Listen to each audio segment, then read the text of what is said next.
Black and white में हम उस खबर का विश्लेषण करेंगे जिसमें चिंता और सीख दोनों छिपी हुई है।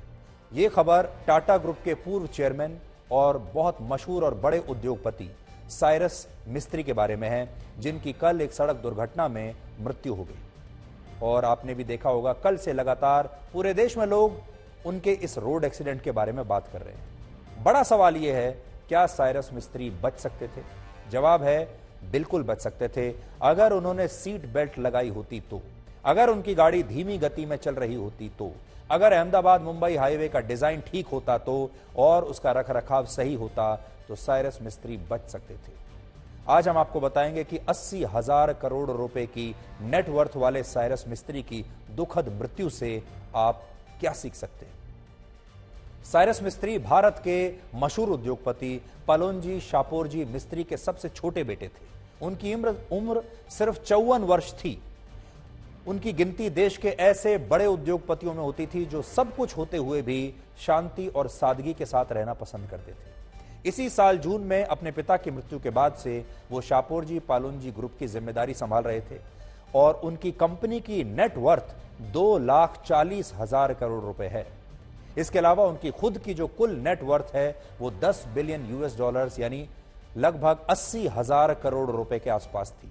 और सबसे बड़ी बात, वो वर्ष 2012 से 2016 तक 4 साल तक टाटा ग्रुप के चेयरमैन भी रहे थे। बाद में उन्हें हटा दिया गया था। और टाटा ग्रुप में, टाटा सन्स में शापोरजी पालोनजी ग्रुप की 18.4% हिस्सेदारी है और वो सबसे बड़े हिस्सेदार हैं टाटा सन्स में। लेकिन दुर्भाग्यवश एक सड़क दुर्घटना में उनकी मृत्यु हो गई 54 वर्ष की आयु में। अभी तो उन्हें बहुत काम करना था और आज वो हमारे बीच में नहीं। इससे पता चलता है कि व्यक्ति चाहे कितना भी बड़ा क्यों ना हो, उसके पास चाहे कितना भी पैसा, धन, दौलत, रुतबा क्यों ना हो, मृत्यु के बाद उसका सब कुछ यहीं पर रह जाता है, साथ में कोई कुछ नहीं ले जा सकता। मृत्यु एक अटल सत्य है और मृत्यु का जो फिल्टर होता है वो धन और दौलत को संसार में यहीं पर रोक देता है। किसी इंसान की नेटवर्थ 80,000 करोड़ रुपए होती है, किसी की 80 रुपए भी नहीं होती। लेकिन मौत कभी किसी के साथ भेदभाव नहीं करती। हमारे देश में हर साल 1.5 लाख लोग मरते हैं। सबकी अलग अलग नेटवर्थ है, सबकी अलग अलग सबकी स्थितियां हैं। कोई 80 रुपए का, कोई 8,000 रुपए का, कोई 80,000, कोई 8 लाख, 8 करोड़, 800 करोड़, 80,000 करोड़। लेकिन सड़क दुर्घटनाएं धन, दौलत और हैसियत के हिसाब से नहीं होती। और मृत्यु भी एक बहुत बड़ी लेवलर है। मृत्यु जो है वो किसी के साथ भेदभाव नहीं करती। मृत्यु हमेशा सबके साथ फेयर होती है। साइरस मिस्त्री का परिवार अब तक इस बात पर यकीन नहीं कर पा रहा कि उनकी मृत्यु एक सड़क दुर्घटना में हुई। असल में साइरस मिस्त्री अपने 3 दोस्तों के साथ गुजरात के वलसाड़ जिले में स्थित एक पारसी मंदिर की यात्रा पर गए थे। यह मंदिर वलसाड़ में उदवाड़ा नाम की जगह पर है और ऐसी मान्यता है कि यहां मौजूद अग्नि को वर्ष 1742 में ईरान से लाया गया था और इसी वजह से इस मंदिर को फायर टेंपल कहा जाता है। साइरस मिस्त्री और उनका परिवार इस मंदिर के रखरखाव और वहां की व्यवस्था पर होने वाला सारा खर्च उठाता था और उनका इस मंदिर में अक्सर आना जाना लगा रहता था। और क्योंकि यह मंदिर शहर से बहुत दूर है, इसलिए यहां केवल सड़क के रास्ते ही पहुंचा जा सकता है। साइरस मिस्त्री जिस गाड़ी से इस पारसी मंदिर के दर्शन के लिए गए थे, उसमें उनके अलावा 3 लोग और थे। इनमें उनके एक दोस्त का नाम था जहांगीर दिनशॉ पंडोले, जिनके एक और भाई डेरियस पंडोले और उनकी पत्नी डॉक्टर अनायता पंडोले घटना के दौरान इसी गाड़ी में मौजूद थे। यानी ये 4 लोग मौजूद थे, जिसमें साइरस मिस्त्री के अलावा उनके 2 दोस्त थे जो आपस में सगे भाई थे और उनकी पत्नी थी।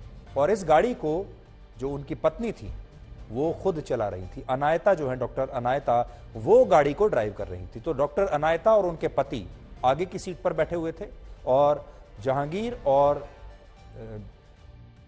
साइरस जो है वो पीछे की सीट पर बैठे हुए थे। ये पूरी घटना उस समय हुई जब ये चारों लोग इस मंदिर से दर्शन करने के बाद वापस मुंबई आ रहे थे। लेकिन जैसे ही उनकी गाड़ी मुंबई अहमदाबाद मुंबई हाईवे पर महाराष्ट्र के पालघर में पहुंची, तभी उनके साथ ये दुर्घटना हुई, जिसमें साइरस मिस्त्री और उनके एक दोस्त की तो मौके पर ही मौत हो गई। जो दोस्त पीछे बैठा हुआ था उनके साथ, ये दोनों की मृत्यु हो गई। जबकि बाकी के जो 2 लोग थे जो आगे बैठे हुए थे, जो पति पत्नी थे, वो गंभीर रूप से घायल हो गए, लेकिन वो बच गए। पुलिस और चश्मदीद गवाहों के बयानों के मुताबिक इस सड़क दुर्घटना के पीछे 2 बड़े कारण हैं। पहला कारण, दुर्घटना के वक्त गाड़ी की स्पीड बहुत ज्यादा थी, यानी ओवर स्पीडिंग। पुलिस ने जब कुछ सीसीटीवी कैमरास की मदद से इस गाड़ी की स्पीड का अंदाजा लगाने की कोशिश की तो यह बात पता चली कि साइरस मिस्त्री जिस कार में थे वो कार सिर्फ 9 मिनट में ही 20 किलोमीटर की दूरी तय कर गई थी। यानी इस हिसाब से इस गाड़ी की स्पीड हुई 134 किलोमीटर प्रति घंटा। उन्होंने असल में पुलिस ने जब इन्वेस्टिगेट किया तो उन्होंने एक जगह जहां पर एक सीसीटीवी कैमरा लगा हुआ था और फिर उसके आगे 19 किलोमीटर दूर जो दूसरा सीसीटीवी कैमरा लगा हुआ था, दोनों को किस समय उसने क्रॉस किया वो उन्होंने देखा और उससे स्पीड का अंदाजा लगाया और वो निकली 134 किलोमीटर प्रति घंटा। ये वही गाड़ी की तस्वीर हम आपको दिखा रहे हैं, यही गाड़ी है जब वो टोल से निकल रही है और तब इसकी ये तस्वीर ली गई है। इसके अलावा हमें एक और सीसीटीवी वीडियो भी मिला है जिसमें साइरस मिस्त्री की गाड़ी नजर आ रही है। ये देखिए, यही वो गाड़ी थी जिसमें साइरस मिस्त्री जा रहे थे। पीछे की सीट पर वो बैठे हुए हैं और कुछ मिनटों पहले की शायद ये वीडियो है। अब आप देखिए, इसी को किस्मत कहते हैं कि इस गाड़ी में बैठे हुए कुछ समय पहले इनमें से किसी ने यह अंदाजा नहीं लगाया होगा कि ये कैसे अपनी मौत की तरफ बढ़ रहे हैं।